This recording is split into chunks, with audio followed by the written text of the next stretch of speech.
Now, 2 minutes late. Today, when I sort of sat working on what we could possibly share today, of course, continuing with the theme of biblical idea of love, one thought came very powerfully into my mind. And usually it happens that when the good Lord provides an insight, it's always meant for somebody else. So I felt urged to share that with you today because it has a very organic connection to the main theme we are discussing. After all, the text, if you remember, that Drummond used was from the first epistle to Corinthians, chapter 13, verse 13. Therefore, faith, hope, and charity, that is love, these three things endure, but the greatest is love. So his theme was the greatest is love. And that was our takeoff point, our springboard. So today I felt urged from morning onwards to spend a little time, all of us together, considering the idea of love. Because after all, it is faith, idea of faith. It is faith, hope, love. So it is therefore justified to form an idea about faith. Now, before we do that, I have to share with you the fact that Dr. Laji is unwell. He's readmitted to the hospital with pancreatitis. He had an episode sometime back. He recovered from that, but today I got a message saying that he won't be able to attend the meeting today because he has had a relapse and he is readmitted to hospital. So I urge you to join your hearts with mine in praying for Dr. Laji.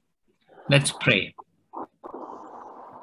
Lord, we ask your touch of healing to be upon your child, Laji. We thank you that it pleased you to call him to be a healer in partnership with you to reach out to thousands and thousands of people in times gone by. At this time, he needs your healing touch. And we believe in faith that it is with him. May the good news of his healing be available to us, and that right soon. We commend everyone present and those who are not able to be with us this evening to your mercy and protection, and pray that we would be grateful for the continuing gift of health, praying further that we would be given the wisdom to use our vitality, our strength, and all resources in this world in accordance with your will.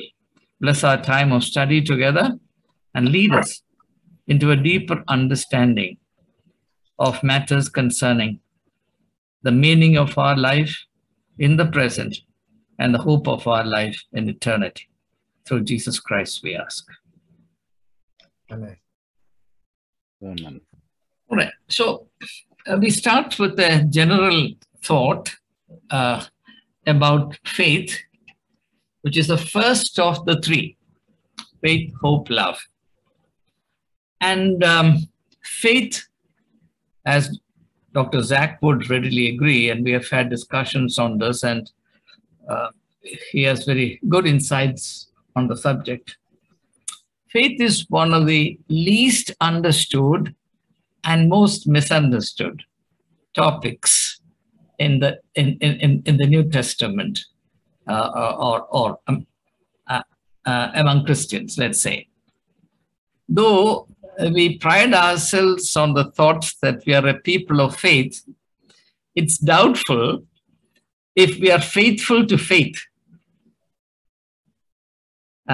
We shall soon find out when we examine what faith means. So that's what we are planning to do at the moment. To get started, let me ask a couple of questions just to be kept at the back of our minds. First of all, is there a difference between faith and blind faith? Simple question. Is there a difference between faith and blind faith? The second question, how is faith degraded into blind faith and why? Okay. How is faith degraded into blind faith and why? I'm not going to say anything about these questions at this point in time. We can take them up for discussions later. Now, to get started, I would like to make a biblical reference, which is, of course, familiar to all of us, and I'm sure everyone present today will know this verse by heart. Therefore, it makes it easier. Hebrews chapter 11, verse 1. Faith is the assurance of things hoped for and the evidence of things not seen. Okay? It's very helpful to learn some of these key verses by heart. That's what I do for myself, because then you can carry them with you and keep reflecting on it, mulling over it, internally carrying on a debate with that particular verse. And, it's a wonderful experience. And this is how I beat loneliness. I really do not feel lonely. At the moment, I'm living alone in Trivandrum, but I don't feel lonely at all. So let's repeat those very, very meaningful, very profound words. Faith is the assurance of things hoped for, future, and the evidence of things not seen, not yet seen.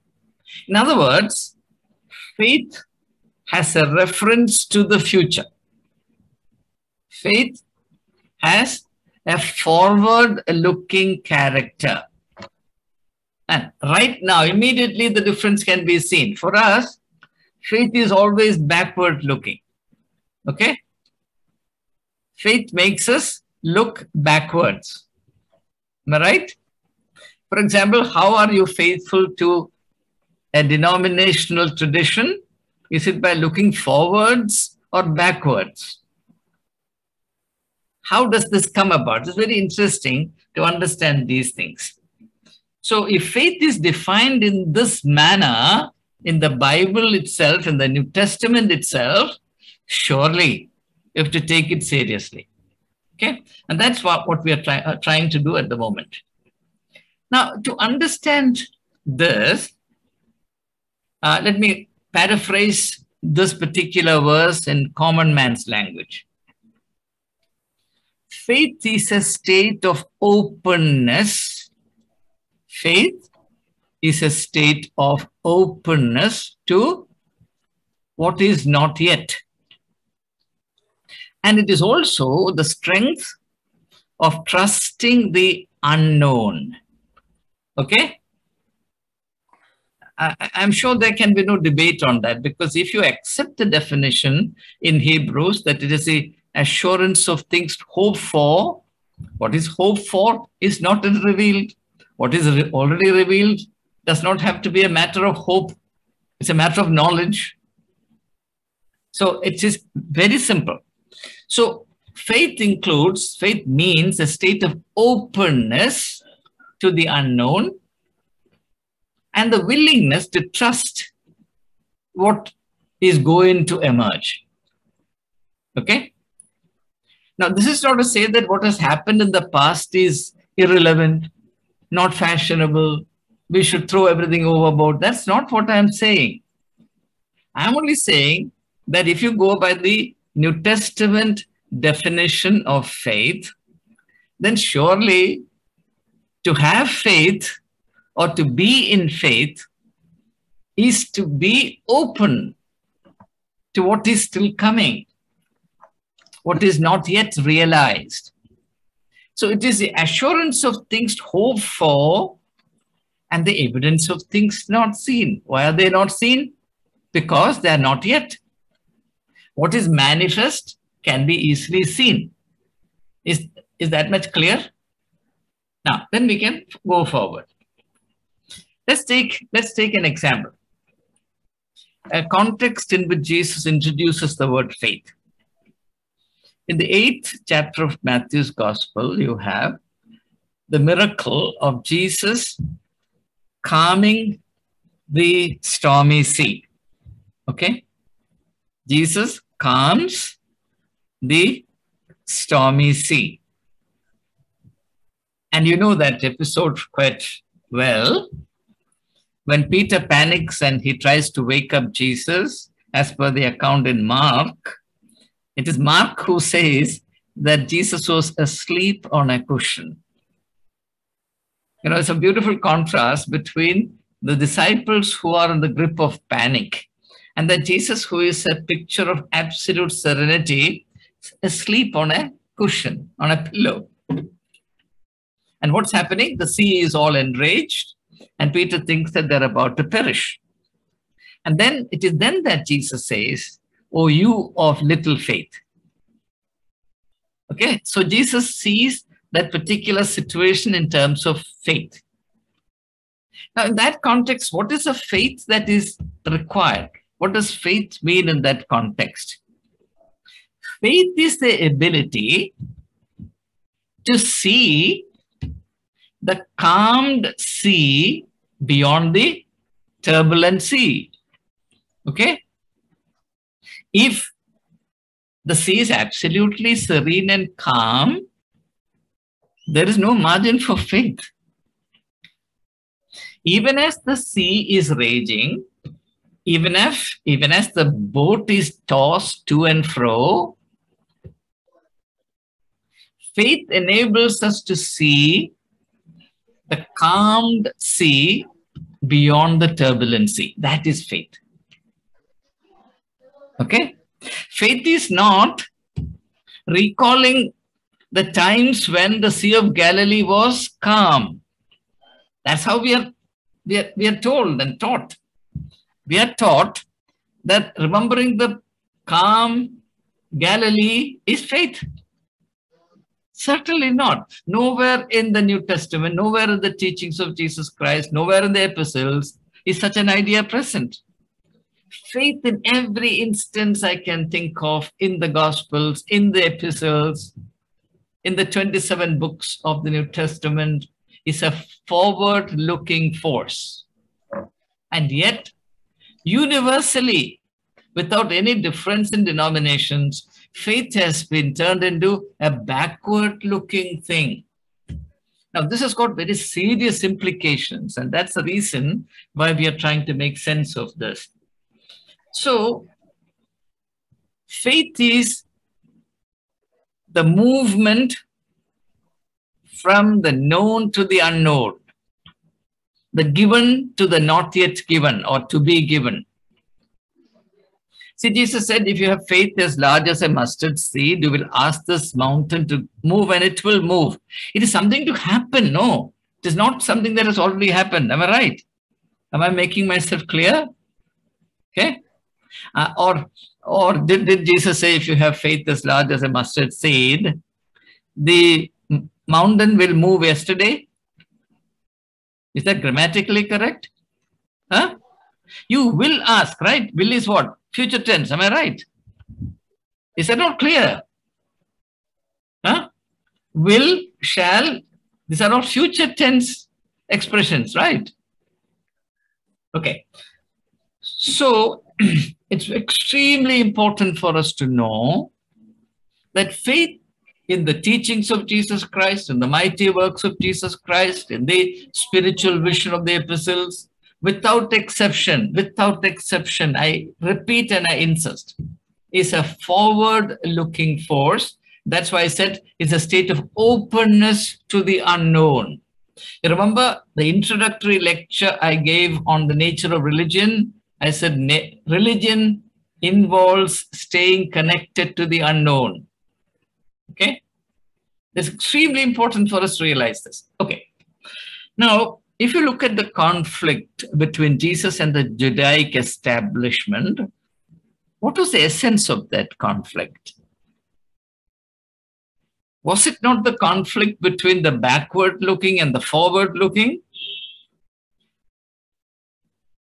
What did Jesus come to do? Jesus came to herald and introduce the kingdom of God. Am I right? Am I right? Was the kingdom of God an already realized thing in the Old Testament? No. There were intuitions about it, vague intuitions about it, but that was all in the future, the distant future. So Jesus came announcing the kingdom, right? Announcing means what? See, in olden days, there used to be trailers, okay? 2 weeks, 3 weeks before a film would be released in the market, trailers would be screened, right? Which means something is coming, right? Okay, the same thing, same principle. Now, nowadays, before a very expensive car, a car maker introduces a new model, he will begin advertisement 2-3 months in advance. It's coming, it's coming, it's coming. He's also appealing to your faith. Okay, it's always forward-looking. Yet, if you introduce the forward-looking approach to the life of religion, you will become a heretic. Please understand the anomaly that has held us captives for so long, and it has actually weakened us in faith. It has weakened us in our life. It has disabled and crippled us in our relationship with the God-given life. We are in a state of extreme disability, which we don't realize. Okay, so the conflict between Jesus and the Judaic establishment was essentially the conflict of faith. Because the Judaic establishment became crystallized, hardened, petrified religious institution. And once that happens, every institution is backward looking. You see, I worked in St. Stephen's College. And it's a matter of great pride for every Stephanian to say that the college was founded in 1881, right?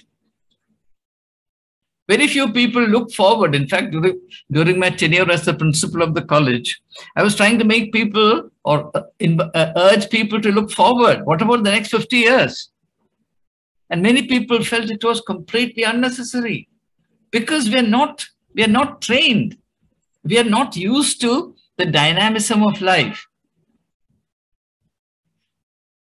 For example, do you know that India borrowed the concept of 5-year plans from Soviet Union? Do you know this? Why? Because the idea of planning is totally alien to the Indian culture. Do you know this? Planning is futuristic, right?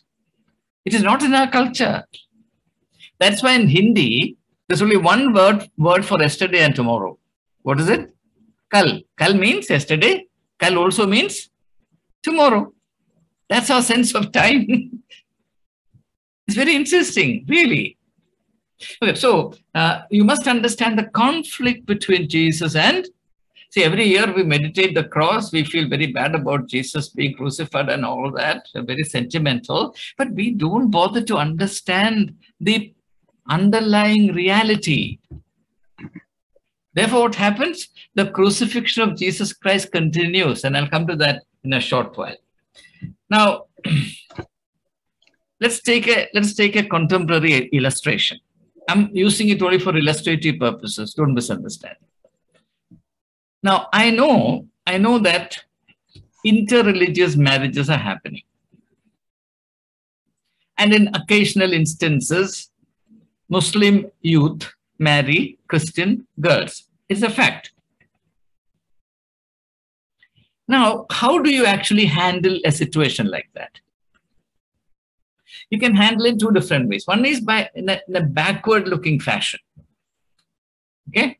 In which case, this will be seen only as somebody coming and poaching, taking away our sheep. In the forward-looking approach, you will also ask, what can we do about it? Is there something to be done? Beyond sitting and crying about it or going to the public space and beating our breast over it, is there something that we need to do in the days ahead? That question was never asked. it's not an accident that it was not asked. When these things happen, I plead with you, you must understand, you must think, why is something happening in this manner? So when I joined the debate and started making my opinions known, I became a highly disliked person because all I was trying to say was, read the situation aright. The solution is in your hands. It is not in somebody else's hands. If our children are being whittled away by other people, it means that we are weak. And we can come out of our weakness if you want. If you don't want to do anything about it, then all you can do is to look backwards and sit and cry and appeal to somebody's pity, which is pathetic. So what I'm trying to say is that this dynamic of faith applies and affects us in all sorts of ways, and therefore it is necessary to have some clarity about what it means to be a people of faith. And that's what we're trying to do. Now, you see, when we face a problem, a crisis, what happens is our consciousness narrows down.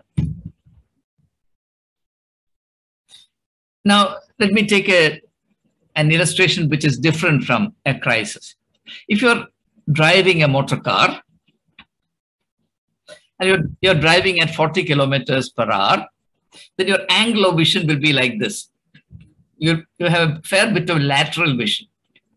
If you increase the speed to 60 kilometers, your angle of vision will be like this. If it is 100 kilometers, it will be like this. Okay? Which means that there is a narrowing of your vision.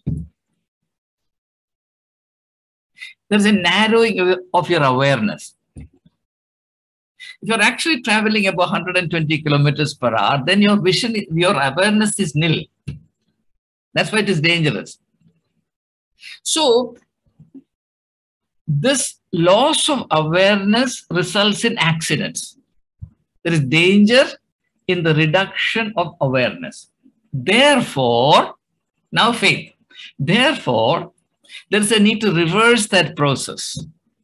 In the midst of a crisis, our awareness shrinks and shrinks and shrinks, as in the case of Peter and the other disciples on the Sea of Galilee when the sea was enraged, when their consciousness was reduced only to the frothing, foaming waves in the sea. They were not even aware of God's power at work. So what is the power of faith? Power of faith. The power of faith reverses that process when in the human way, our consciousness, our awareness shrinks, faith expands it. Faith keeps the window of possibility wide open. That's a function of faith.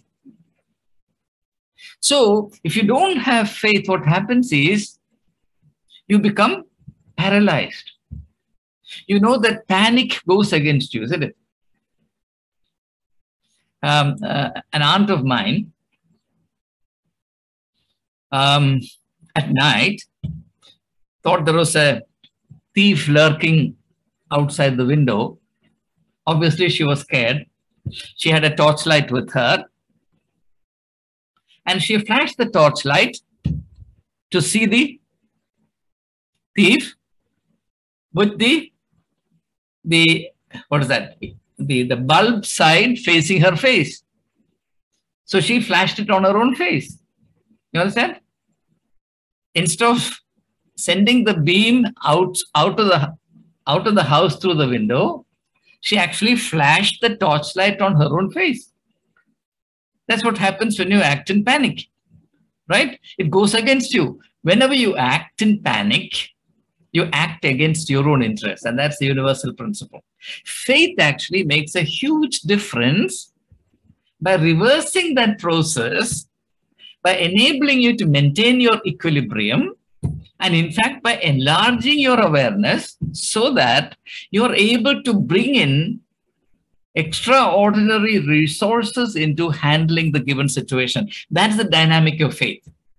Now, you imagine a situation in which you are facing a crisis. Apply your idea of faith to it. That is, faith that's pertaining to something that happened in the distant past. How does that actually help you in facing the crisis? It doesn't help you one bit. It is totally irrelevant. These things happen repeatedly in our life, but we refuse to consider it. Why? Because it is taboo. It is taboo to think. You've created a situation in which, for Christians, it is taboo to think. Just as in convents, it is a taboo to write poetry, as in the case of a nun. One of the charges against her is, why are you writing poetry? It's taboo. You understand? So, in general, for Christians, it is a serious taboo to think, to develop or enlarge your awareness. Only stay limited to that little thing, right? Now, this is not faith. That's my argument. This is actually the denial of faith in the name of faith. Faith definitely liberates.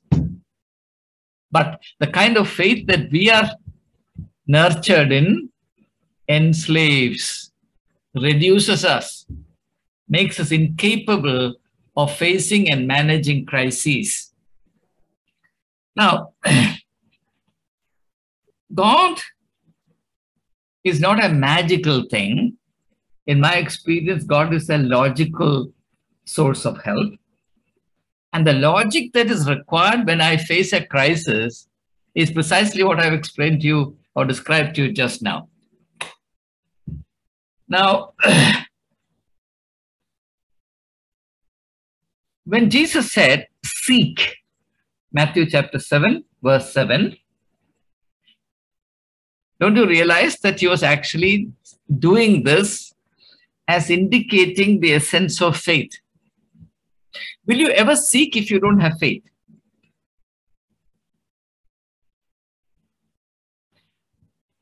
So when Jesus said, seek and you will find, it is precisely the dynamic of faith.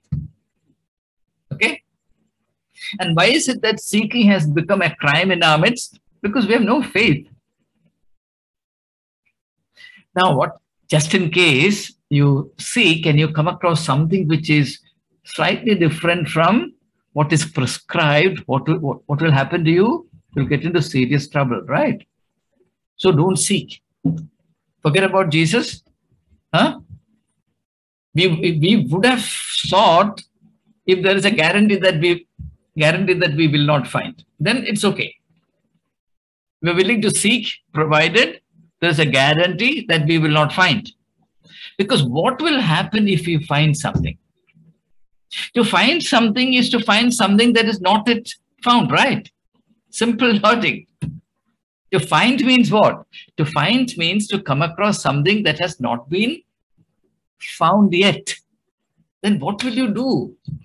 You'll get into trouble, no? And this is the reason why we are where we are. Now look at science. By the way, let me ask you a very simple question. What is it that influences your life, determines the substance of your life today? Is it science or is it religion? Do you live by science or do you live by religion?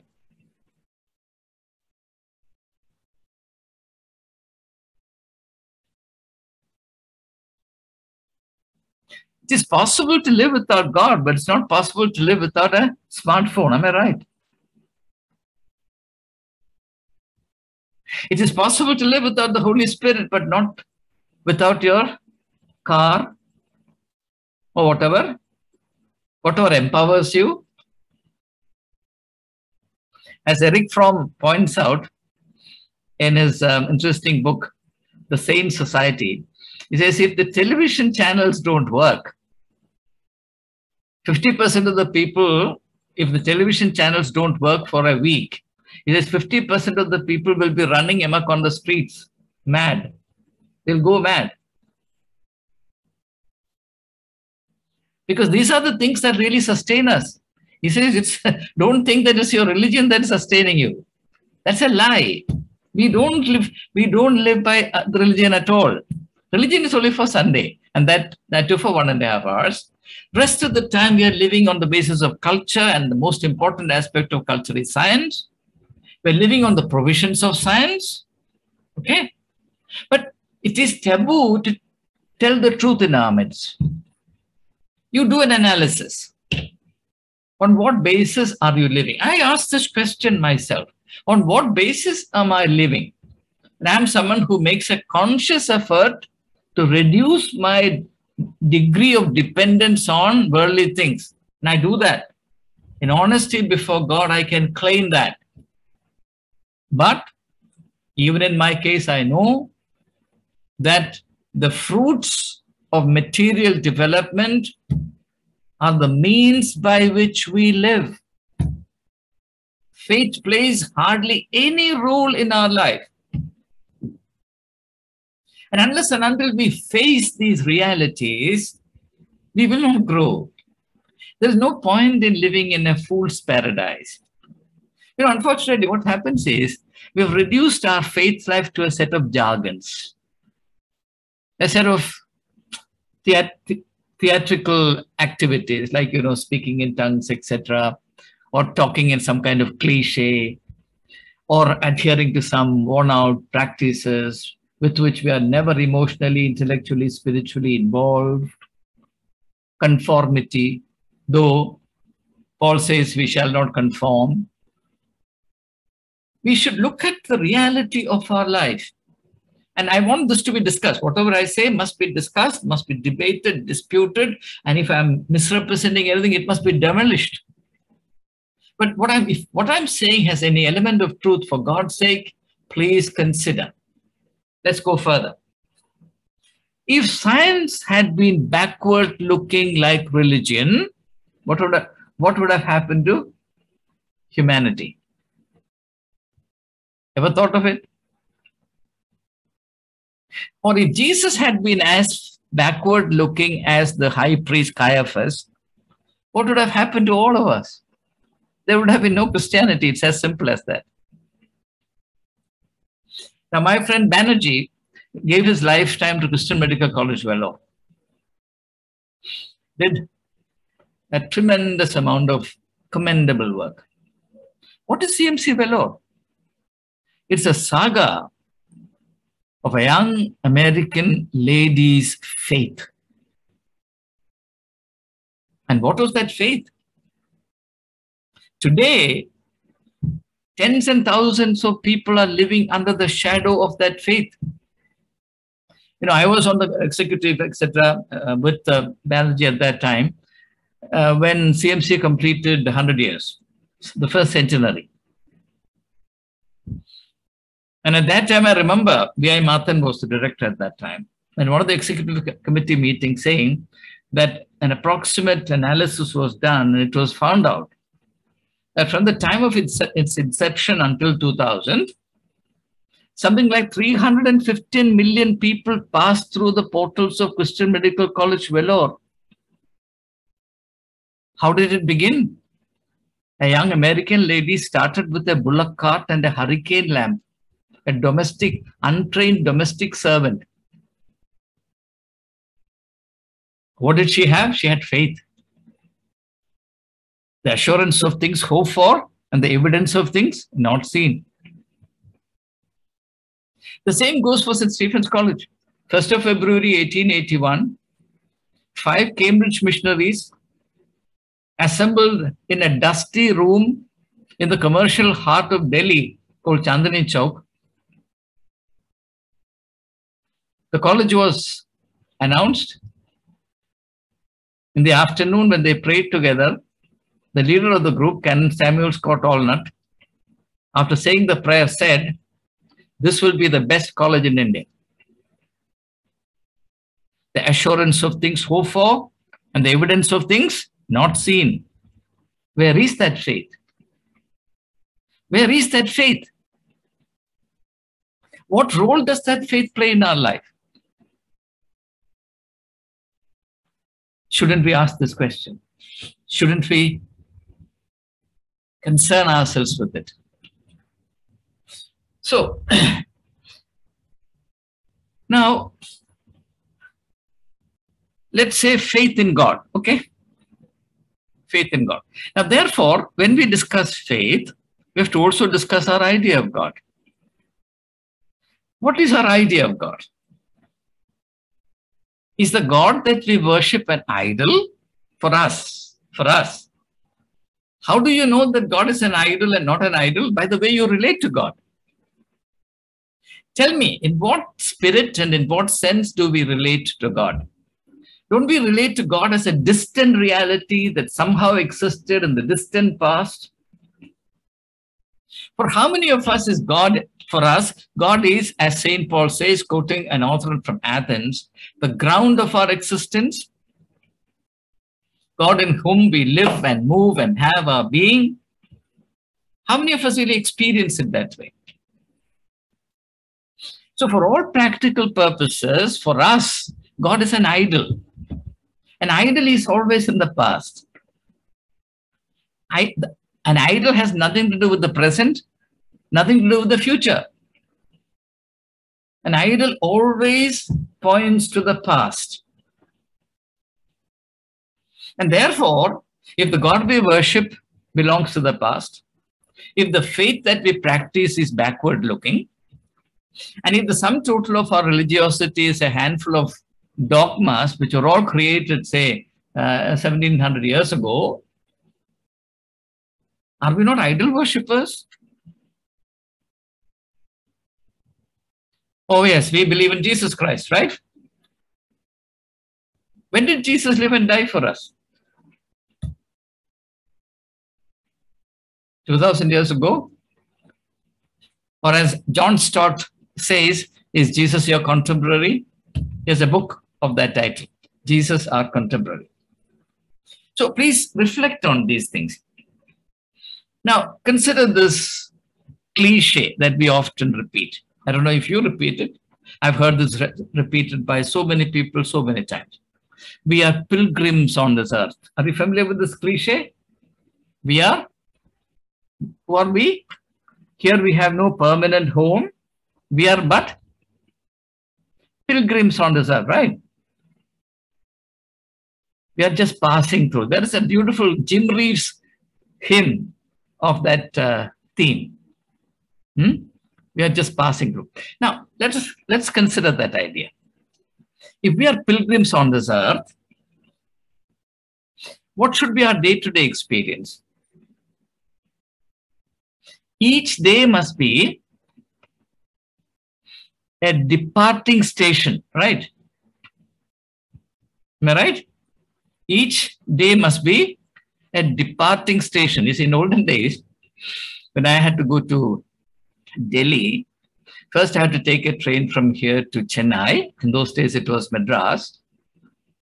And from Madras, board GT, Grand Trunk Express, if you are lucky. Otherwise, you had the Dakshin Express, which used to take 72 hours from Chennai to Delhi. So, if I left Kerala and I reached Madras, that's a departing station for me. It's a transit point, right? Now, I'm going to Delhi and I reach Madras station, then I say, I'm going to stay here. Like Peter said on the mountain of transfiguration. Remember? What did Peter say? When Jesus was seen transfigured in the company of Moses and Elijah, what did Peter say? Lord, it is good that we tarry here.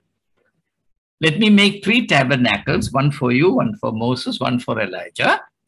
We don't want a tabernacle. No, that's great self-sacrifice, isn't it? I'll make accommodations for 3. Rest of us, we'll be very humble and simple. But let's stay here. Let's tarry here. And the same Peter will also later on say, well, we are pilgrims on the face of this earth, right? Have you heard sermons on this text? We are pilgrims on this earth. After all, the great classic, Christian classic, Bunyan's Pilgrim's Progress, right? Okay. Have you ever meditated on what does it mean to be a pilgrim on this earth? Now, what I'm saying is these turns of speech, these idioms, are mere words. They do not connect to any aspect of our life. That's a pity. That's the poverty of our life. Now, so every day is a station of departure. In other words, we cannot linger in the same for 50 years. Ask at this point in time a simple question. I have been attending church services for 30 years, 50 years, 60 years. Have we progressed? Progressed in what respect? Or are we still stuck in the transit lounge? Have we taken a step forward? Shouldn't a church be a place of growth? If it's not a place of growth, it's a place of slumber. That's why, the story goes that the priest in charge of a church, I'm not referring to my friend Suresh,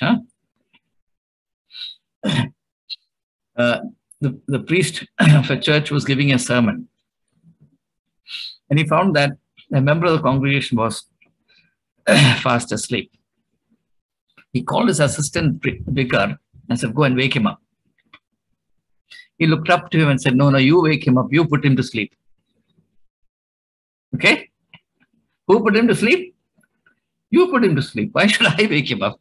You understand? Now, if anybody sleeps in church on a Sunday morning, I wouldn't blame, because it's highly soporific to hear the same thing repeated again and again, the same thing, the same liturgy, the same experience, the same lack of experience. This dull, undeviating flatness of a faith that is so very exciting, the faith that transformed the world. Lifeless. So, it's very important for us, all this, what I'm saying is that all these problems, all these symptoms pertain to a willful misunderstanding of the most fundamental aspect, one of the three fundamental aspects of our religious life or spiritual life, which is faith. Now, I'm discussing faith because love contains faith and hope. You cannot really understand love without faith and hope. That's why Paul creates the triad. Triad means a set of three. Therefore, faith, hope, and love, these three things endure, but the greatest is love. So you cannot really understand love without understanding faith and hope.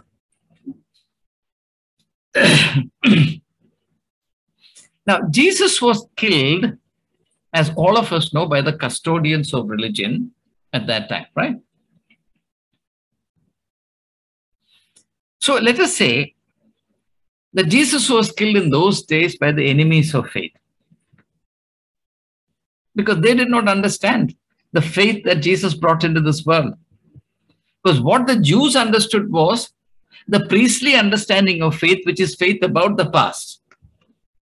All priestly understanding of faith is necessarily faith in the distant past.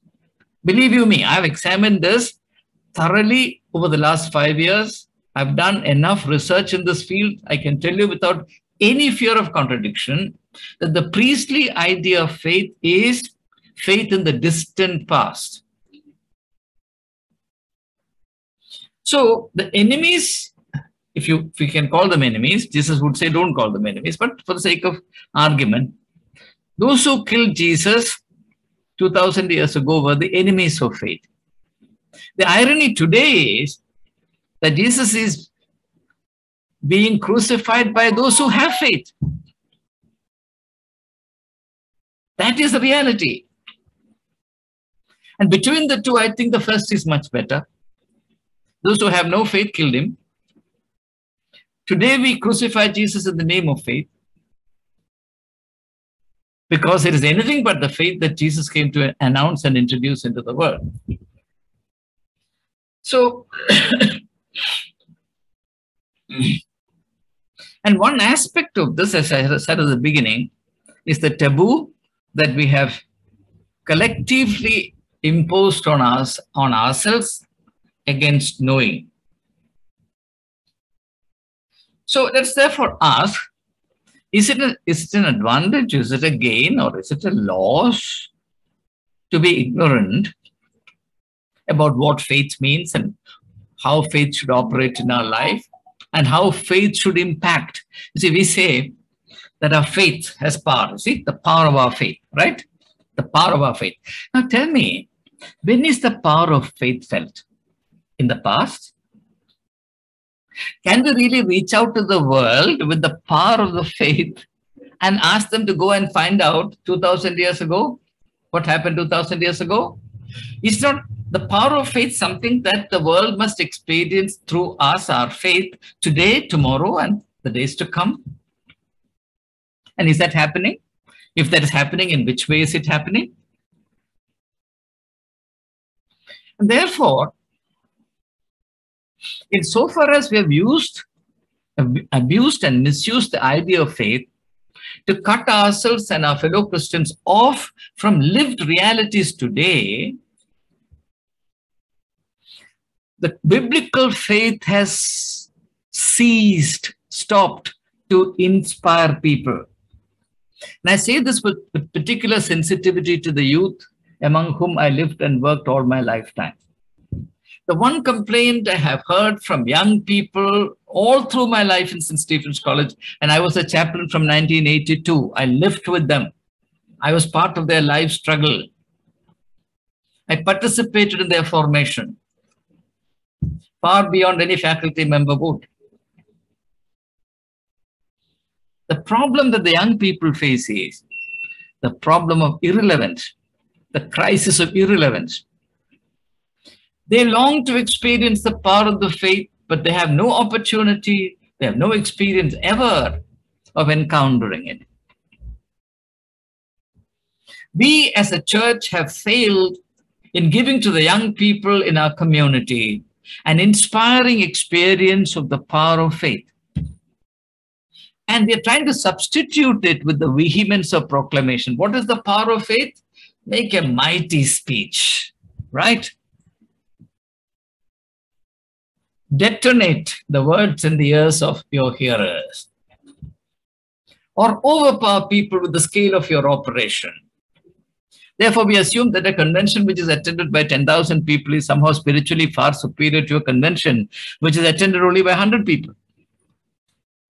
The first carries a lot of prestige, the second is a matter of pity. The same word may be preached in both, but the word preached in the bigger convention is somehow more powerful, more significant, more godly.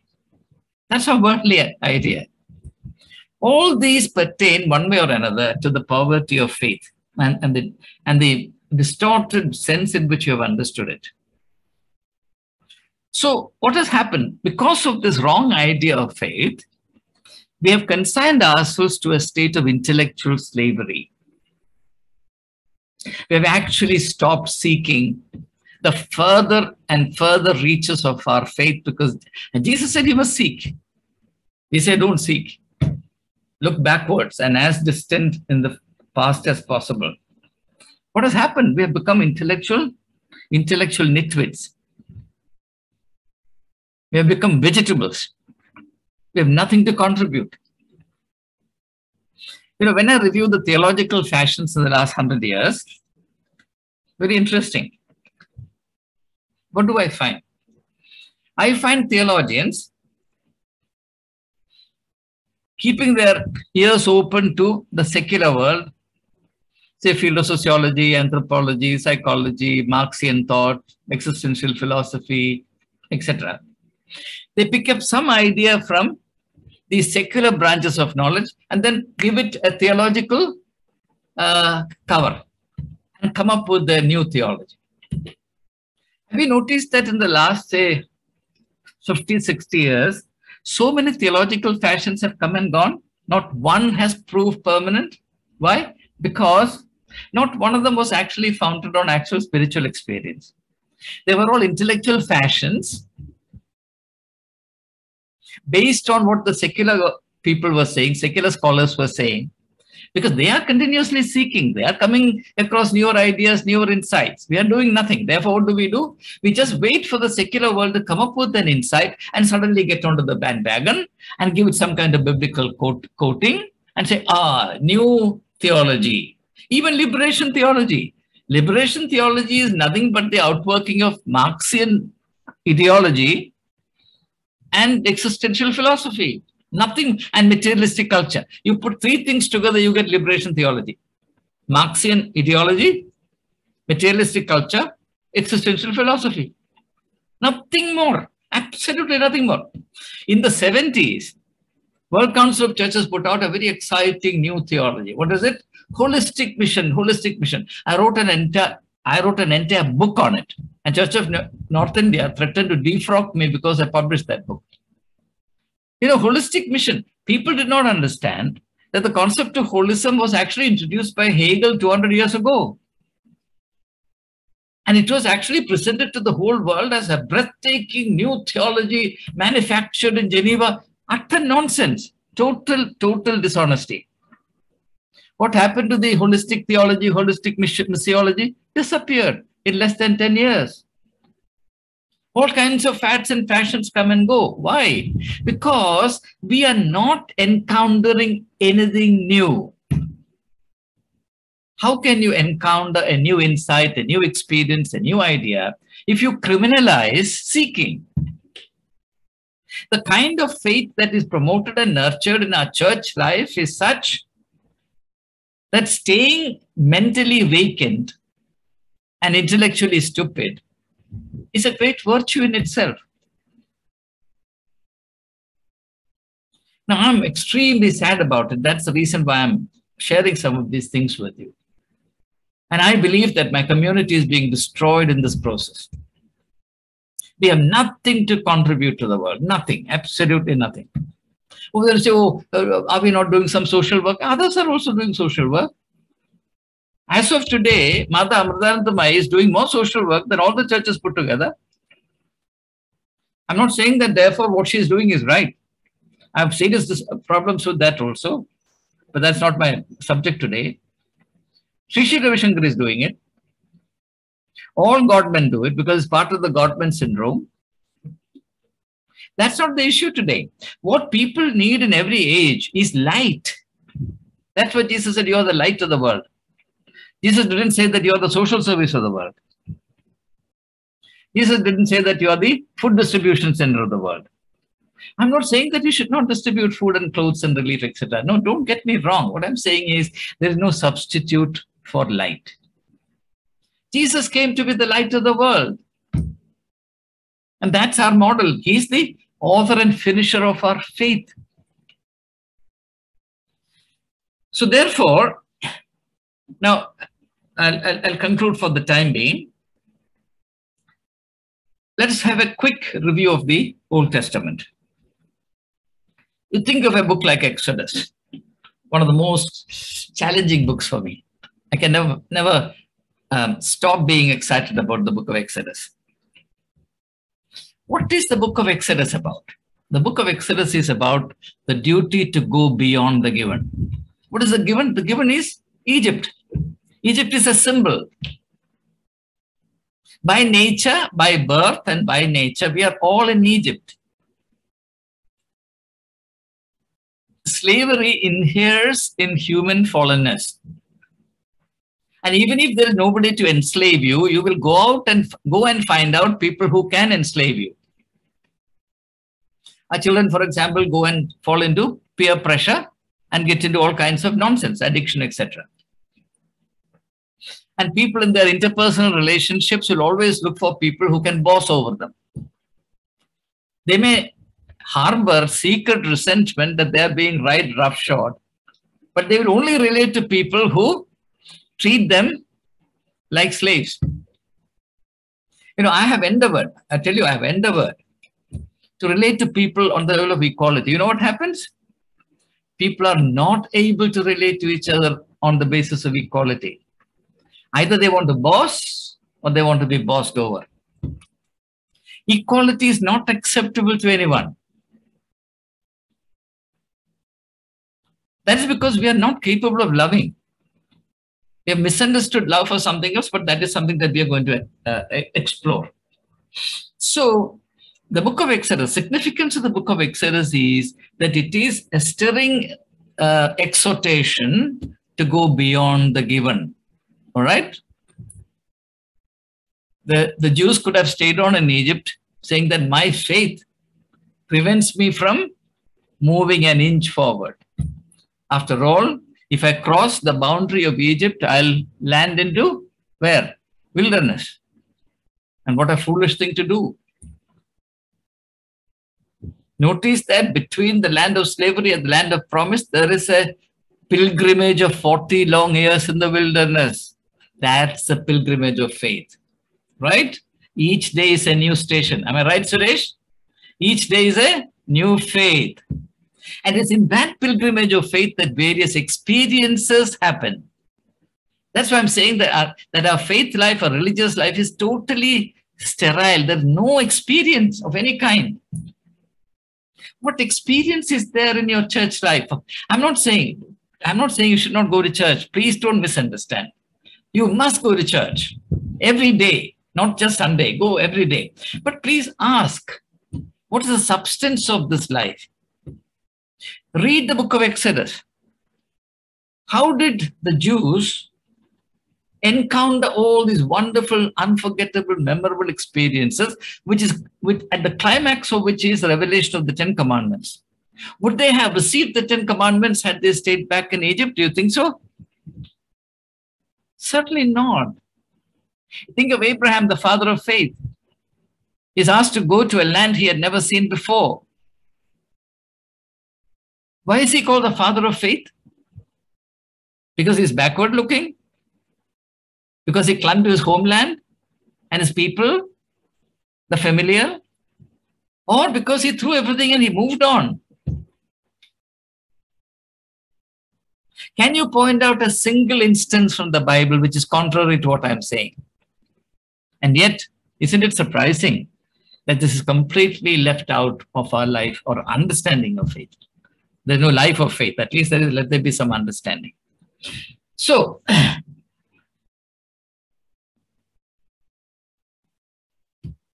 think of the book of Job. I said just a quick word about Exodus. Think of the book of Job. Job is the duty to ask disturbing questions, right? Is that allowed?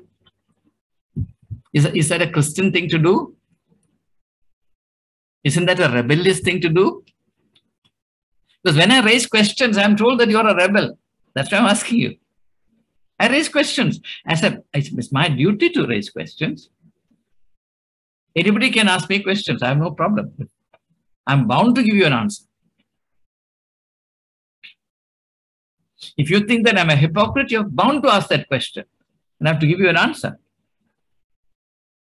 So, I'm surprised that a book like the book of Job is in the Old Testament canon. Job subjects God to a series of questions. And then, of course, God comes and asks Job a series of questions. A volley of about 40 questions, one after the other. That's what faith life is, my friends. Do you know this? So that is the book of Job. Now look at the book of prophets. Prophets, all prophetic books, are the crystallization of the duty to be vigilant about institutionalization. Can you point out a single prophet who was part of the established religion? Can you? All prophets are outside the framework of religion, organized religion. Why? Because they are spokespersons for God. They are the mouthpieces of God. Therefore, every one of the prophets is outside. These are all evident things, but I don't know why it doesn't occur to my fellow believers to consider some of these things. We are supposed to be very familiar with the Bible. And Jesus is a continuing invitation to look beyond mere preservation to fulfillment. I've repeated repeatedly referred to this verse, Matthew 5:17. Think not that I have come to abolish the law and the prophets. I have come to fulfill them. Jesus is contrasting two attitudes of religion. One is the attitude of mere preservation. The other is the attitude of fulfillment. That fulfillment takes faith. The attitude of preservation abolishes faith. If you're ever protective about your faith, you have no faith. That's the paradox of faith life. I'll repeat that. If you are protective and defensive, you have no faith. Actually, it is a psychology of pathology. It shows lack of health. If your faith life is dynamic, robust, vital, fruitful, you don't have to defend your faith. I don't know why our people don't understand it. The moment you come and cry in the public space, saying that, oh, somebody's coming and scratching my face, my chicken is being taken away from me, or my cow is being bitten by a flea or something. Hey, what are you doing? You're actually showing your naked poverty in faith. But such is our spiritual illiteracy that people think that people who cry and beat their breast in public are the greatest defenders of our faith. No, they disfigure our faith. They thrive because the community has no understanding. Do you think the Christian faith, the way of Jesus Christ, has to be defended against Muslims? Do you really think so? Do you think the way of Jesus Christ has to be defended against Marxists? Do you think that the way of Jesus Christ has to be defended against the Sanghis? I don't think so. I believe that if Christians can be authentic, the Sanghis will become Christians. That's my faith. That's my faith. The greatest hindrance are Christians themselves. And in order to cover up all this, we do all kinds of drama. The more we do that, the more we discredit ourselves, the more we dispirit ourselves, and the more we alienate our own youth. We are destroying ourselves. So, if Jesus is our role model, and I'm going to close with this statement, is a continuous invitation for us to break the mold, break the mold. You know, Jesus sent his disciples out, right? That's called sentness. Sentness. Sentness means what? Don't stay stuck in the given. Go out and encounter the new, the unforeseen, the unprecedented, the new, the radically new, the strange, the intimidating. Move out of your comfort zones. That's what Jesus is saying. He sent his disciples out. And do you think when he sent his disciples out, he sent them with the guarantee that they'll have wonderful and very happy experiences all the time? Read Matthew chapter 10. Intimidating. Behold, I sent you like sheep among wolves.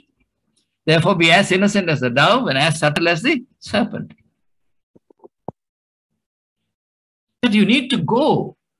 Don't stay put. Move on, move on, move on. Don't become anthills. Don't become dunghill, dumping sites. Grow, grow. You study every parable that Jesus taught about the kingdom of God and tell me if there is one parable which does not insist on the duty to grow. Grow even unto the stature of Jesus Christ. That is the exhortation. But where, in which church, which denomination is this emphasis on the individual Christian growing under the stature of Jesus Christ? Where? I'm sure that my brother in Christ, Suresh, will carry this and he will minister to his congregation accordingly. I have great faith. But it should not stay confined to one person. Suresh, we must make our congregations places of growth for our people. What does not grow has no faith. And as I said in one of my previous sessions, I'm going to recall it very quickly and then I'll conclude. There's something called the grid of growth. Grid of growth. 4 aspects. grow up, grow together, grow out, grow more. Easy to remember? Grow up, that is grow in your personal stature. Grow together, that is grow in your interpersonal relationships. As Christians, Christians love one another, right? Yes, they will know we are Christians by our love. It is here that I find the hierarchy such a stumbling block. So grow up, grow together, grow out. Only when you grow up and grow together can you go out. How can you grow out when you're so infantile, puerile, silly, and stupid? Tell me. How can you go out? If you go out, you'll be beaten up, and that's happening. Because you go out and mouth stupidity, utter stupidity, nonsense. And I've heard some of these things being said. I don't know how we are tolerated. So grow up, grow together, grow out, then grow more. Then you will grow. We don't want to do any of these things. We want to grow more. Church planting, more of conversions, more of baptisms. And then you can talk about the list of converts. Send them here, send them there. List, flying, this way, that way. What kind of religion is this, for God's sake? This is why I know that I'm very unpopular on this count. I have serious doubts about the validity of conversion. Serious.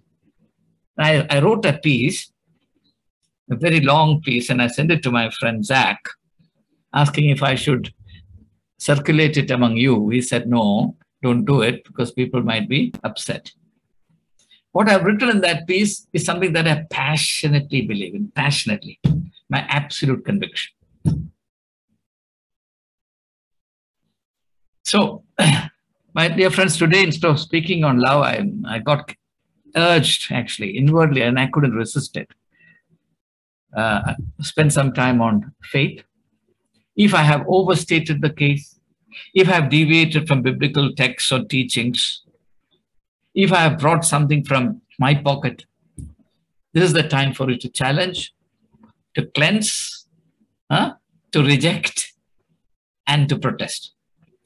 Okay, so now on to discussions. Thank you so much for your patient listening. From tomorrow onwards, next Saturday onwards, we'll return to the theme of love.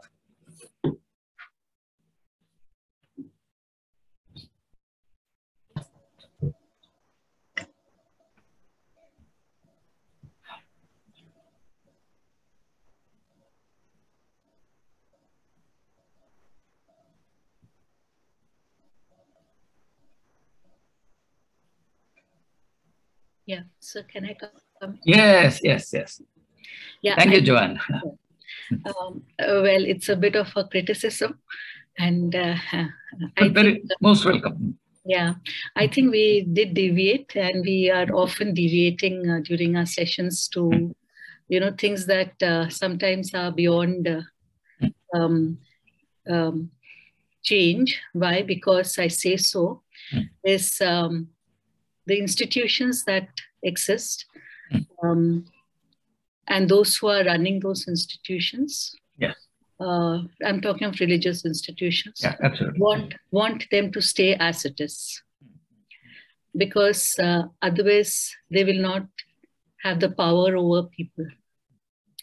And I think it is up to the individual, okay, who learns from what is given within the religious context, and then sees the dynamism of faith and the dynamic role that God plays in each one's life.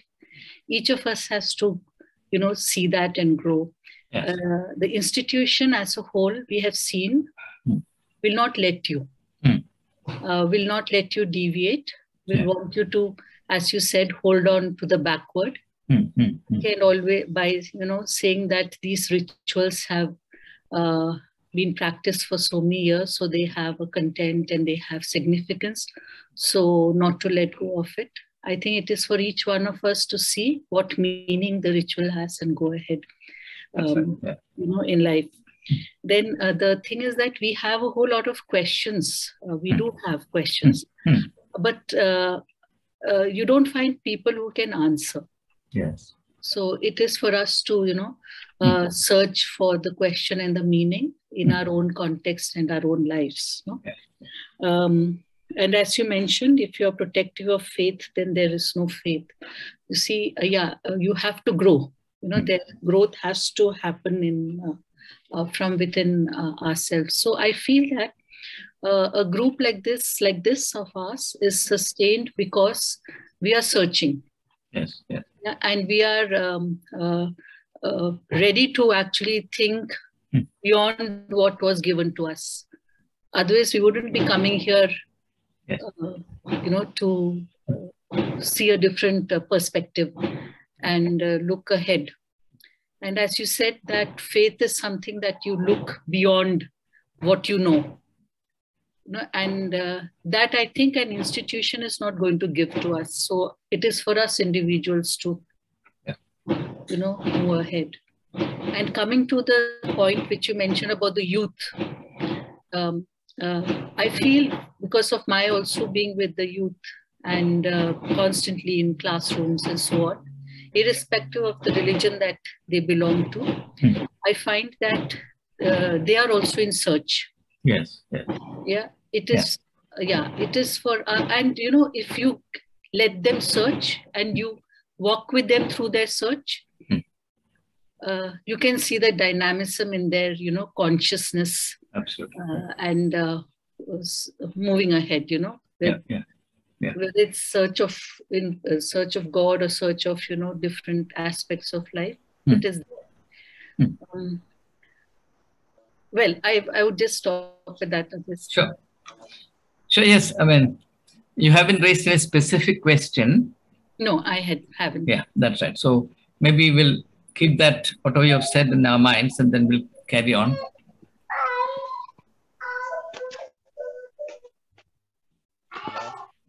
I don't know if any one of you is familiar with a poem by Tennyson. It's called The Old Sage. No, sorry, The Ancient Sage. The Ancient Sage. It's a very interesting poem. I remember that poem because of Zach. Tennyson says, whatever is worth proving cannot be proved. Whatever is actually worth proving cannot be proved.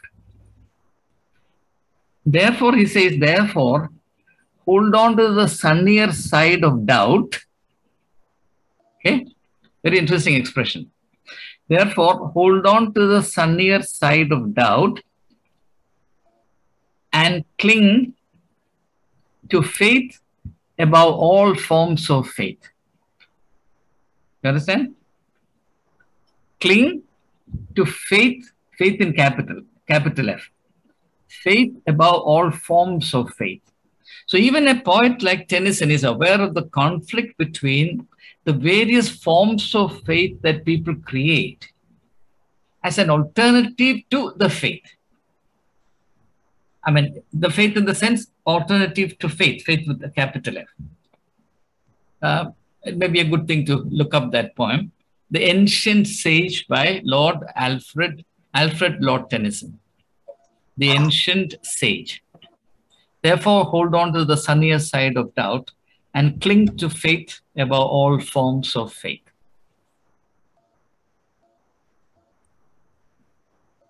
Any further question? Achan, this is Abraham. Abraham, yes. Well, okay. I wanted to ask you this question. It may be a little bit out of the box or in the sense of a disturbing question, but it's based on our last week's session on love. Yes. And therein you presented this concept of knowing God through love, not through the empirical like the creator or the moral. The forensic approach. Forensic, empirical, or practical. Okay. And you said the love is the basis of knowing God, which is good, that's fine with me. But then you base that hypothesis on Freud's concept of sex and hunger dictates a human life. Psychologically, even physiology, you can say. But instead of sex is a process of reproduction. He said it should be love. But I would like to stress on the point of that process of reproduction. Because if you look at the science or the nature around us, we see that humans, any living object tends to procreate, primarily to, as you said, to perpetuate life. Yeah. It's not immortality, but to perpetuate life. Every living thing, take, for example, the birds in the air, the creatures in the ocean, the plants, even amoeba, humans and animals. Every living being perpetuates procreation. So my point, coming to that, what we say is like God has designed perhaps this process of recreation to perpetuate and give immortality to life. And in fact, there's a book by Ernest Becker called The Denial of Death. So, and human beings and every living being would like to deny death, conquer death by living, that we procreate. If you look at for example, the chromosomes for the human being, we have this 46 chromosomes in our cell. We get 23 from our father, 23 from our mother, and we pass on that 23 chromosomes to our children, right? Each human, each person. So that's basically an extension of life. That's how humans become perpetual, immortal, you can say, in one way or other. And what Becker in his book kind of alludes to the fact that every religion to give this impression of extension of life denies death and talks about the life after. Every religion has this concept of life after, which is primarily to deny the death. Right?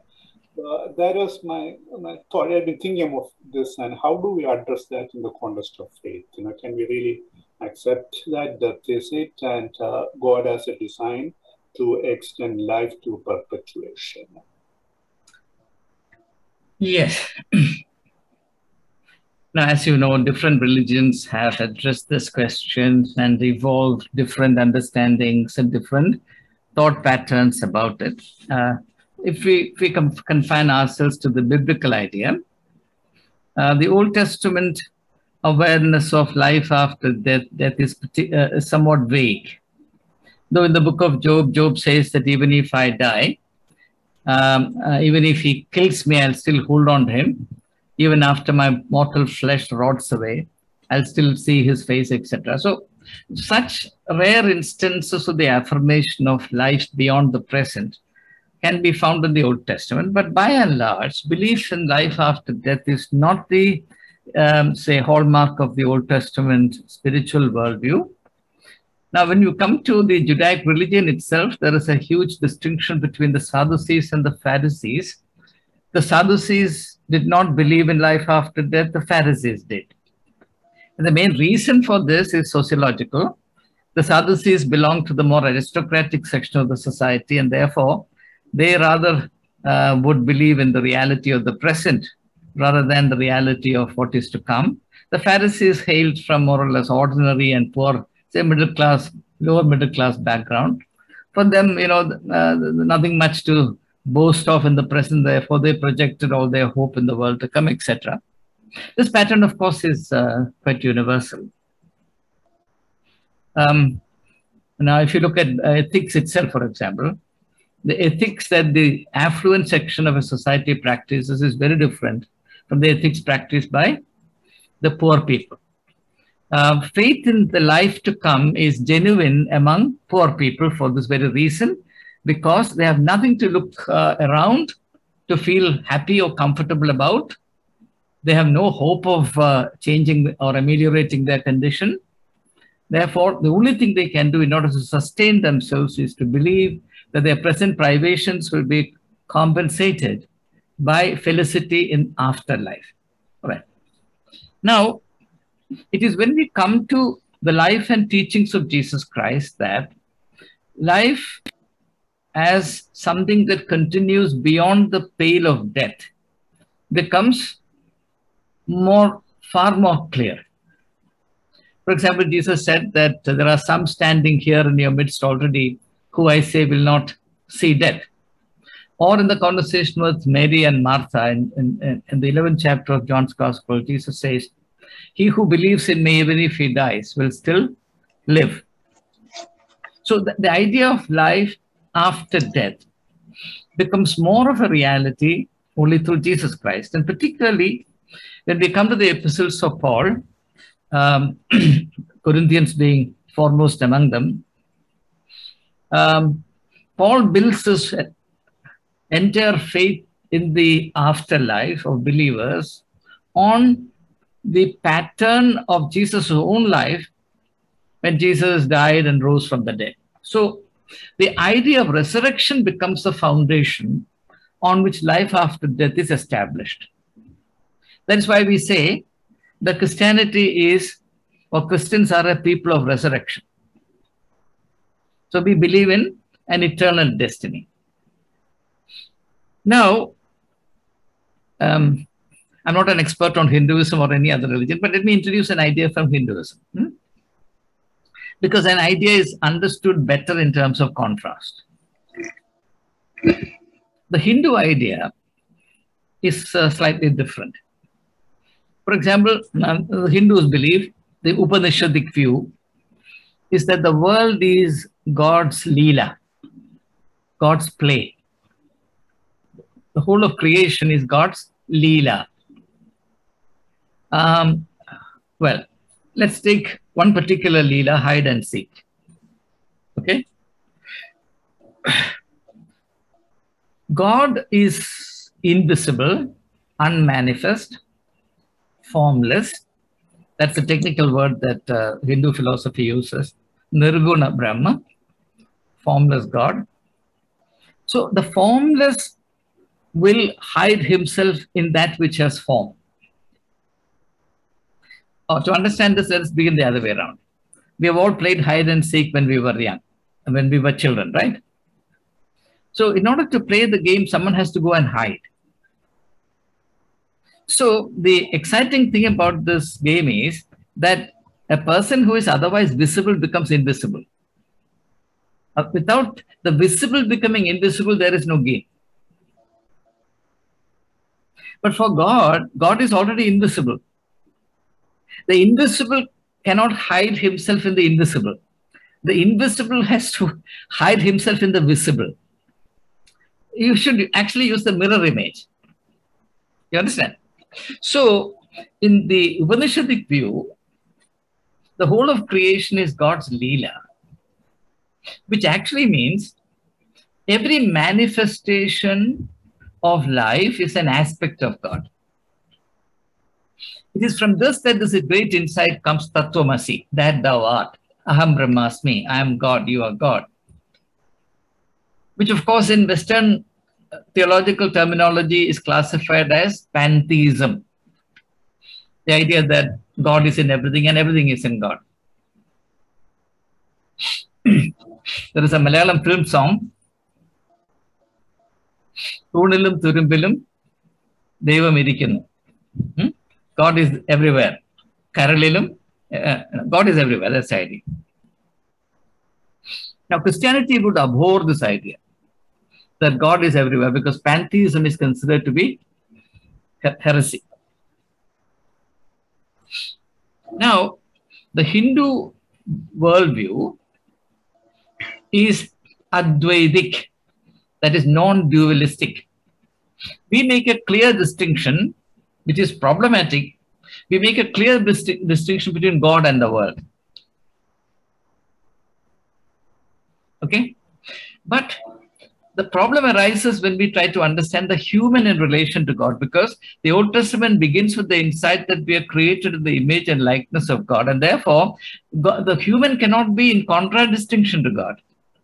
The human has to be a part of God. Which also then looks forward to, in the New Testament, the idea of incarnation, God becoming man. And why should God become man? So that man may become God. So putting that is a bit sacrilegious. So what we say is we become children of God. John chapter 1 verse 12. To all those who believed in him, To them, he gave the authority to become children of God. You remember the temptation that Satan poses to Eve? If you eat this fruit, you will become like God. So see, there is that terrible temptation, or shall we say, the theological apprehension that the distinction between man and God would be lost. Now, there are many theologians, particularly theologians of a philosophical bent of mind, who believe that God was invented by man because there is no other way the human thirst for immortality can be realized. God is immortal, therefore man can find refuge in God. Outside of God, there is no hope of immortality for us. Am I right? So what is paradise? What is heaven for us? Heaven is being with God. And heaven is associated with immortal life.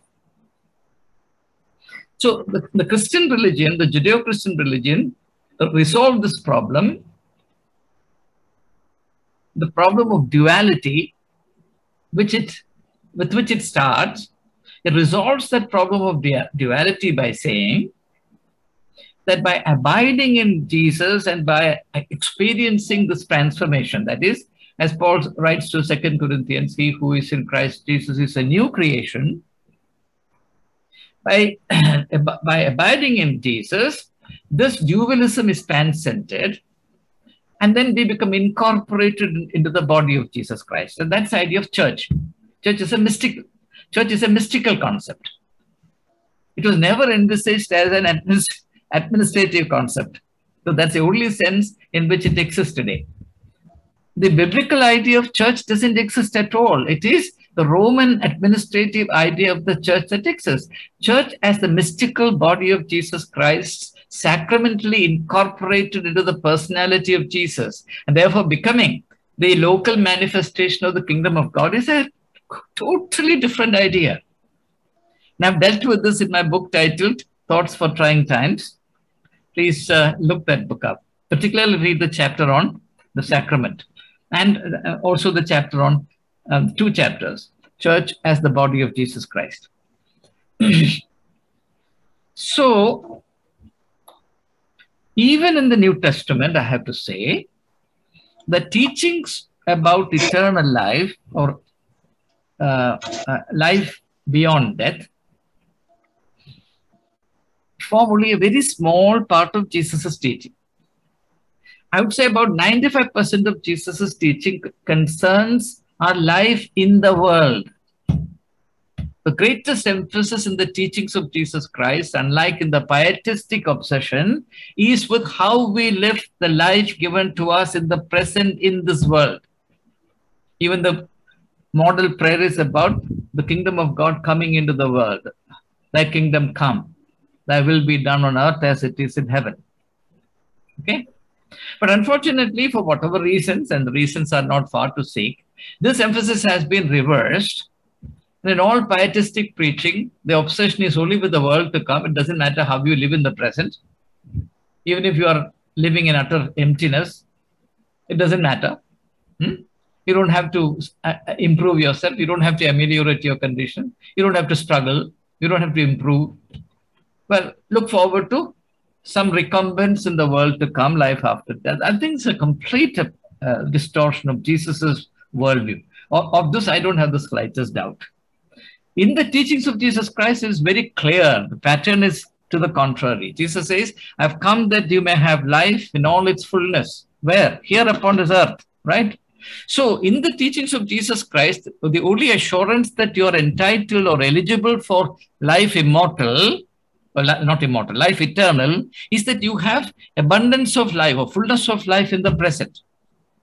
If you are not struggling towards, moving towards, if you're not claiming fullness of life, if you're not celebrating fullness of life, then there is no evidence at all in the teachings of Jesus Christ that you are eligible for eternal life.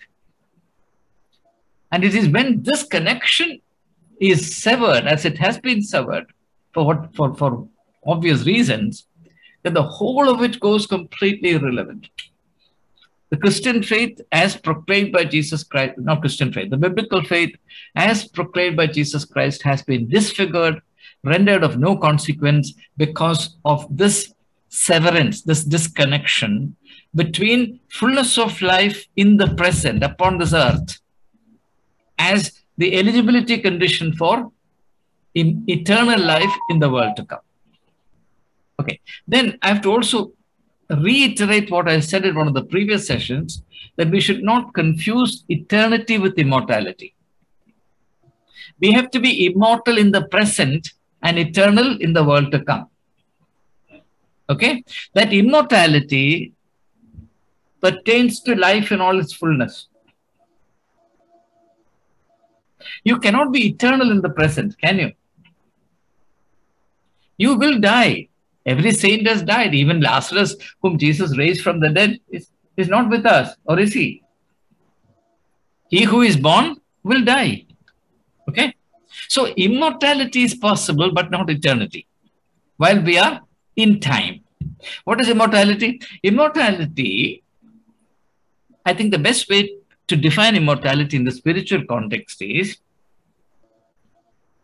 leading such a life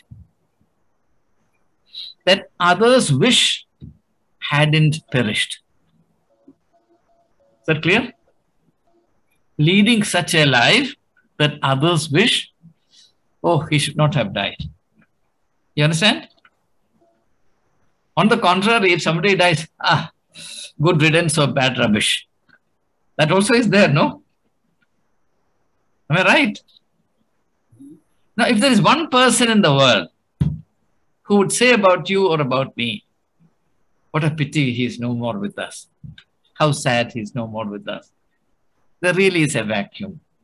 Not because we wanted to massage our ego, but because God by His grace gave us the opportunity, the strength and the resources, the guidance to lead such a life that it made sense in the life of others, so that when the time came for us to be part of the eternal life in the presence of God, it was missed here. Like, for example, what Nehru said at the time that Gandhiji was assassinated.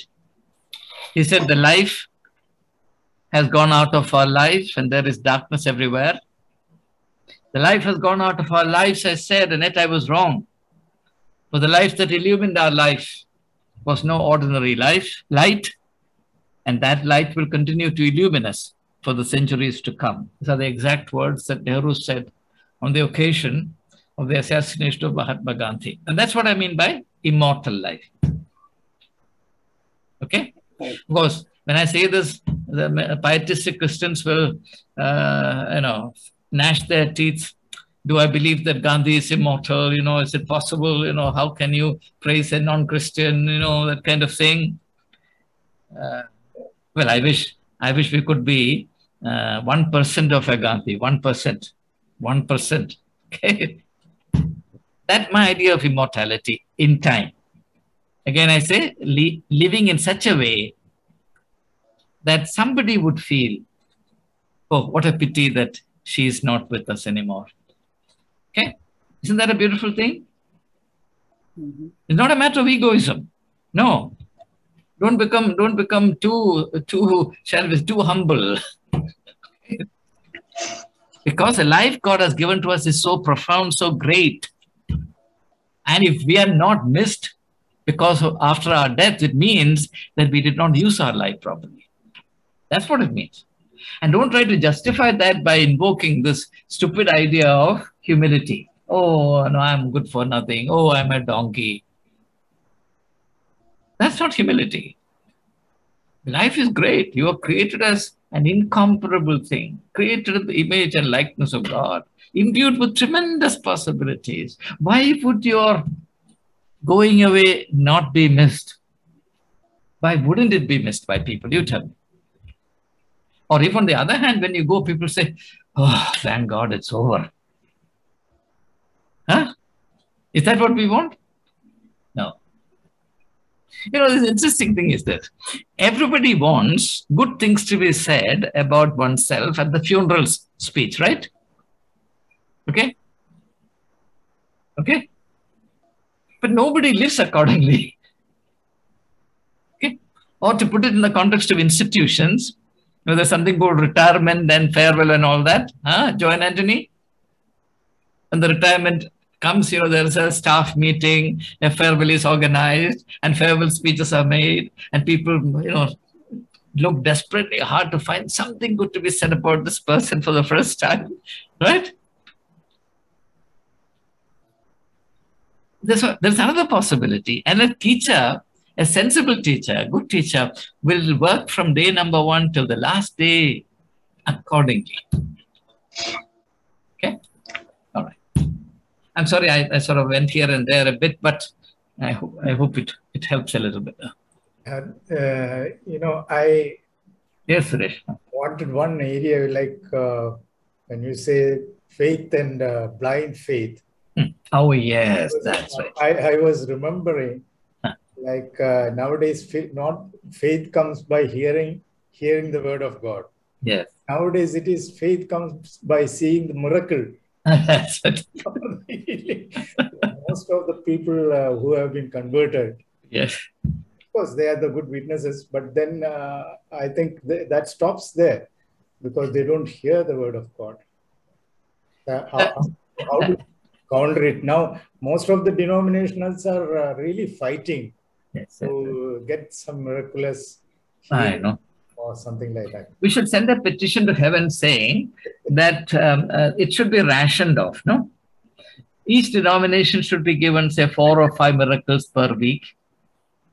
Because it's not right to give all miracles to one denomination or to give the monopoly to perform miracles to one God-man. If there are, we should accredit all God-men in our community, say 10 God-men, 20 God-men, and each one of them should be entitled to 5 miracles per day. Otherwise, how will their supermarket survive? So I think there should be some arrangement made, and I think a petition should be collectively sent by all of us to heaven. That there must be this equitable distribution of miraculous goodies so that some justice is practiced. But the point, of course, is the miracle worker is always at an advantage. If something happens, it is because of his faith. If nothing happens, it is because you have no faith, right? So either way, he is fine. I hope, I know that, I don't know whether you heard about this story, you know, in Gujarat, they put the Jeep in the gear and told the tribals to push it. It didn't start or anything. Then the guy started, okay, now I'll show you the miracle. Just call Jesus. And they put it in the neutral and started the Jeep. Well, you see, why shouldn't Jesus be an automobile mechanic? You know, it's all, I feel depressed when I see these things. Anyway. Okay, any further? Yeah, yes, I would like to challenge you on 2 things. Wonderful, wonderful, yes. It's a privilege to be challenged by young people. The first is when you said that there are no prophets who were in the religious institution. So I understand that Samuel was a priest, as was Ezekiel. Yes. Yeah.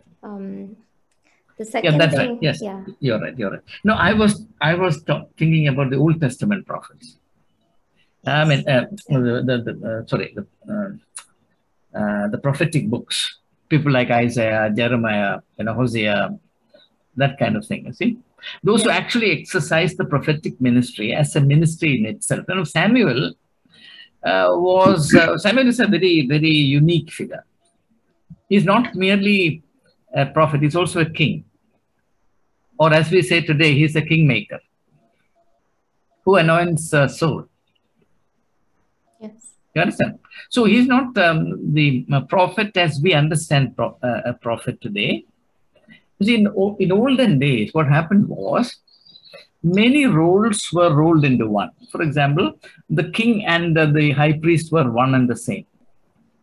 Or in African cultures, the king and the shaman, the king and the magic miracle, or in some cases, the king and the miracle healer, the doctor. It's only when culture progresses and institutions get elaborated, specializations happens, as in the case of medicine, for example. I mean, many of the branches of super specialization that thrived today didn't exist for 70 years ago. So as a field develops, it elaborates itself into all kinds of minute areas where super specialization is accommodated. The same thing happens in all aspects of life. Okay. Now, if you go to Delhi, for example, there are markets where you buy only spare tires. Or other markets where you buy only electrical goods. There are some markets where the eighth wonder of the world happens, which is old trousers made new. Okay? You can't get it done anywhere else. You have to go there, specialization. Okay? So, by and large, the pattern is the prophet is chased away. And Jesus says the same thing, no? When he cries over Jerusalem.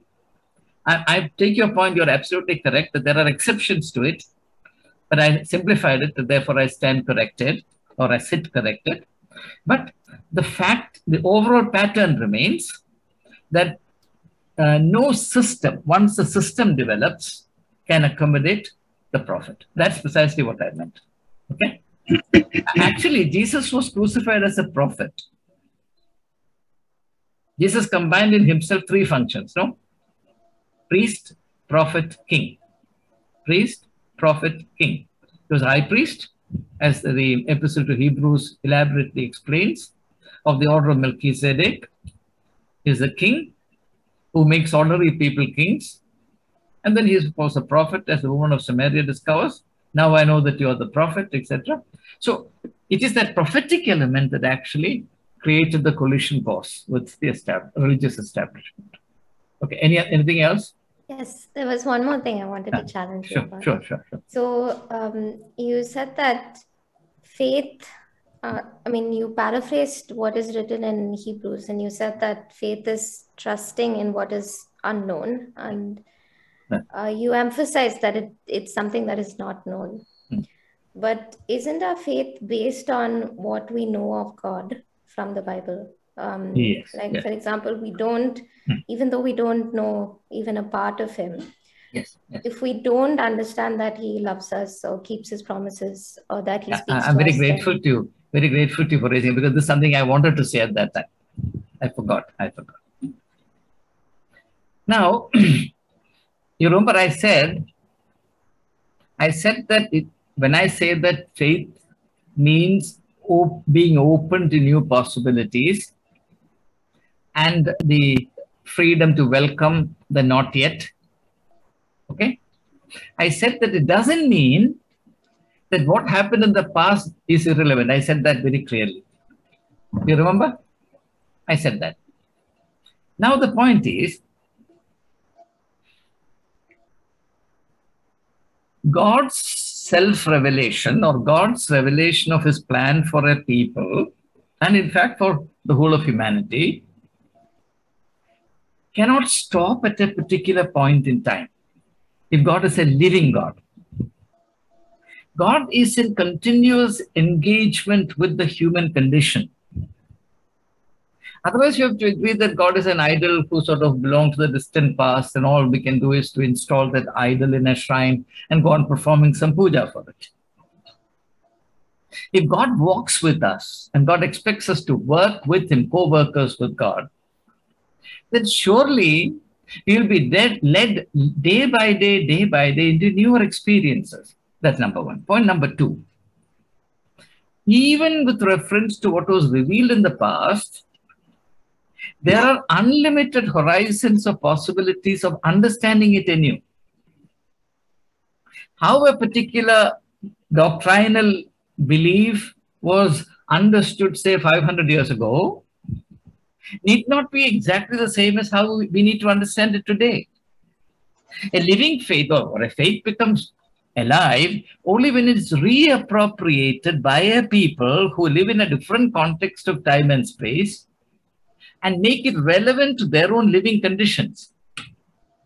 You can't live your life in terms of your grandfather's life, am I right? You can't be fortified by the lunch and dinner your parents ate. You have to do it for yourself. That's what I mean. So there is a continuity between the past and, on the one hand, and the present and the future. And if that continuity is real, then all the past experiences become relevant. They're meaningful, they're indispensable, but they're not our final resting point. Okay? In fact, even in this forward journey, the treasures of the past will be our help. We don't undertake the journey of faith from vacuum. That is why the 12th chapter of the letter to Hebrews, seeing that, verse 1, seeing that there is a great cloud of witness surrounding us, let us run with diligence the race that is set before us, looking unto Jesus, the author and perfecter of our faith. You see this? See this? There is two things. One is that there is a great cloud of witnesses surrounding us. That pertains to the past. But that's only the cloud. See, the image here, the image that the writer of Hebrews uses is the image of an athletic meet. Say, for example, a marathon runner. And you can imagine the spectators amassed all around in the stadium. The past is like the spectators all around you, applauding. But you have to run on the track today. The race has to be undertaken today, not 2,000 years ago. So that's why it says, let us run with diligence the race that is set before us. Others before us have run this race. And it's only by running this race in their times faithfully, zealously, that they became part of this great cloud of witnesses. We are not to be part of that cloud of witnesses. We are now setting the tracks on blaze. You understand? And that is the dynamics I'm talking about. And each time you run a race, I was an athlete, I can tell you, each time you run a race, it's a new race. 100 meters, 200 meters were my sprint items. I would have done it hundreds of times. Each time I ran 100 meters, 200 meters, it was a new experience. Okay? That is invariably the case if it's a lively experience. Now, for example, suppose I walk the same track every day 5 times, thinking of something else. Okay? Now, each time I walk the track, it's the same experience. You see the point I'm making? You understand? So, we can actually make this same track a domain of mindless, dull, boring repetitions, or we can transform the same track into a domain of very exciting experiences, unforgettable memories. Now, I have great memories of the times that I was a sports person. That's why I know these things. And if I run a lackadaisical race, I will never remember it. There are times when you do inspired performances, when you surprise yourself. Those are the moments that remain etched in your memory. You will never forget them. Okay? So, it is not as though whatever has happened in the past, the great accumulation of the treasures of faith, are to be discounted or discarded. It's only that we cannot live entirely in the past. And that each time each generation comes and relives this faith, they add something new to this great cloud of witnesses, which then inspires the next generation of runners. Okay? This idea of tradition, in secular terms, this is the idea of tradition. You know, I don't know if you've seen that essay by T.S. Eliot, Tradition and the Individual Talent. Tradition and it's a very interesting essay. Tradition and the individual talent. Okay.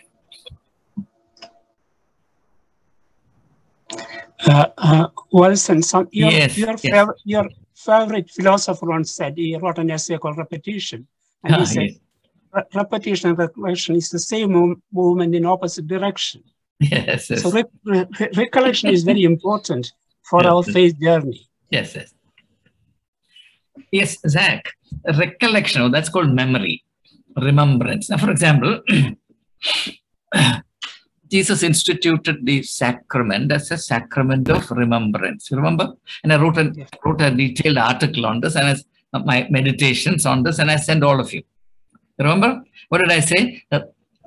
When Jesus said, "Do this in remembrance of me," the word remember, etymologically, if you go to the root meaning, it actually means remembering. Memory is a part, right? Part of an organic thing is member. I made the distinction between part and member in one of my previous lectures. So, when you remember something, until the time you remember that particular person or that episode, the various members of it, the various aspects of it remain scattered in your subconscious mind. When you remember, you're actually putting the whole thing together and constituting a coherent image. That's how remembrance takes place. So, there are two types of remembrance. One is, for example, you made your first visit to Pakistan. And you have certain remembrances about Pakistan. You can store those memories, the experiences in your memory card, and relive it. And each time you relive your memory, the possibility is that either it remains the same, or that perhaps it gets diminishes over a period of time. On the other hand, you had a continuing involvement with Pakistan. You went there repeatedly, and each time you went there, you made a further effort, a further effort, a further effort. You and your friends in Pakistan, your team, I know your involvement in Pakistan, you had newer and newer and newer experiences. That is a different order of memory. You understand? The first belongs entirely to the past. This is like a river that flows from the past through the present into the future. And only the second model is a living memory. Now, when Jesus said, "Do this in remembrance of me," what it means is that through the sacramental experience, Jesus, as the paradigm of our faith, becomes reconstituted as an inner personality, my own inner personality. Jesus lives within me. And then it makes sense to say that I'm part of the body, I'm a member of the body of Jesus Christ. Therefore, the purpose of the sacrament, and as I wrote in that piece of meditation, is to awaken in us, to nurture in us Jesus's personality. Body in the Jewish literature, Jewish philosophy, Jewish theology meant not just flesh, it meant personality. Jesus was using it in a Jewish sense, personality. So to be sacramental is actually to acquire the personality of Jesus. That's what Jesus says, "Abide in me and I in you." And the sacrament is the institutionalization of that same teaching. John chapter 15, verse 4. It is the experience beyond the physical presence of Jesus, the experience of Jesus abiding in us and our abiding in him. And what happens when we abide in him and he abides in us? We become one with the person of Jesus, right? Otherwise, we become a foreign body, isn't it? There are only two possibilities. Either we are a foreign body or we are intimate member of the body of Jesus. So if you are a member of the body of Jesus, then we remember. In us, the person of Jesus gets remembered, reconstituted, so that those around us, those who deal with us, experience the presence of Jesus. So we become, as it were, the transmitters of the presence of Jesus. That's the idea of the sacrament. Okay? So it's not as though past memories are to be discounted or belittled. I say that again and again, but there is no home in the past. See, people who try to live in the past are escapists. Escapism is against the dynamism of personality. There's Malayalam work, I think Muhammad Bashir's, my great-grandfather had an elephant. So what? Huh? If your grandfather, my grandfather had an elephant, and I don't have 2 meals a day, how does that help me? So that kind of memory doesn't help. That's what I'm saying. But in the religious context, it's always this kind of memory. I know a friend of mine who comes from a very distinguished Marthoma family, Kovar family. He doesn't go to church, and I asked him some time back, he said, why don't you attend church services? He said, my great-grandfathers, my ancestors have done enough for the church. I don't have to go to church. That also is memory, no? C.S. Lewis had a phrase for it, chronological snobbery. Chronological snobbery. Yes.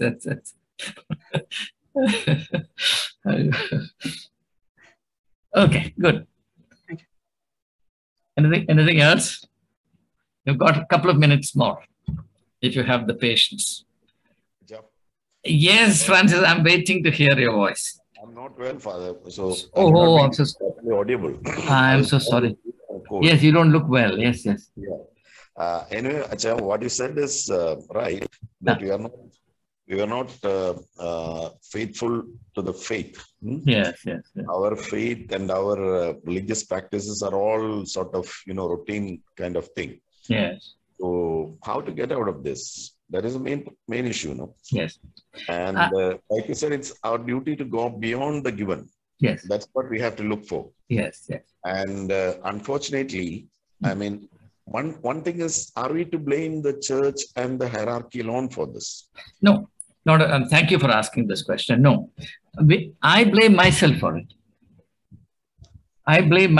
Because, after all, the means, the resources, the opportunities, and even the spiritual guidance to go beyond whatever an institution teaches us is available to each one of us.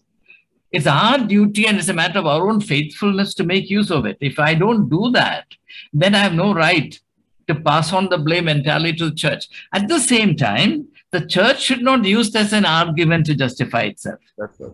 It's inaction. It's dereliction of duty. Both ways, it cuts both ways. Yeah. Understand? Now, actually, I wanted to answer this question in my own presentation today because time didn't allow. I'll begin with, in fact, in the next session, my question will be, the starting question will be, we say love God, but how do we love God more and more? That question will also involve this, how do we grow in faith? As I said, love and faith, love and hope, all these things have to go together. So what we discuss in relation to faith applies to love. What we discuss in relation to love applies to hope. We should not compartmentalize.